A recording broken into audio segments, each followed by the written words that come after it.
Sweetening food and drink has been part of human nutritional cultures for millennia.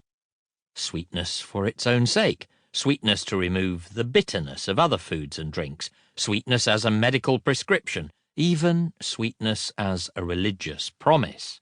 All and more have been part of human activities in countless different societies. Think, too, of the way the images and ideals of sweetness have permeated the English language. The very words sugar, sweet, and honey have for centuries represented some of life's happiest moments and the most delicious sensations. How often do people call loved ones sugar or honey? Most of us can recall our very first sweetheart. And why, after marriage and before embarking on a life together, do couples first enjoy a honeymoon?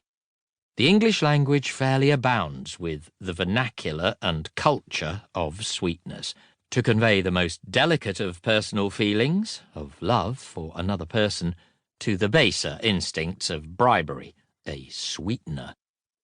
For many centuries, English has been replete with the language of sweetness. Middle English, for example, like the world it addressed, is littered with sweet references to denote a loved one, a beautiful person, or someone with a good nature or disposition. Chaucer frequently uses sweet to denote affection and love. So too, 3 centuries later, does Shakespeare. Moreover, both men wrote in a society only marginally affected by sugar itself. The thesaurus on the very computer I used to write these words gives the following alternatives for sweetness: lovable, cute, charming, engaging, appealing, attractive, delightful, adorable. Today, sweetness, and all that the word entails, represents many of life's great pleasures and delights. All the more curious, then, that sweetness in the modern world has created some of mankind's most serious personal and collective problems and dangers.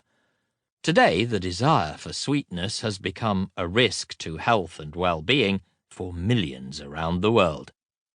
When we think of sweetness today, we tend to think of sugar, but long before cane sugar made its seismic impact on human affairs, honey was mankind's main source of sweetness in a multitude of ancient societies. For centuries, Arabic and Persian texts, for example, in geographic, travel, and cookery books, made frequent references to sweetness in contemporary cuisine and in theology. The ideal of sweetness as a delightful earthly experience, a physical sensation that is pleasurable, happy, and even luxurious, is matched by the promise of sweetness as a reward in the hereafter. The afterlife is often represented as a sweet experience. Nor is this merely a modern Western Christian phenomenon.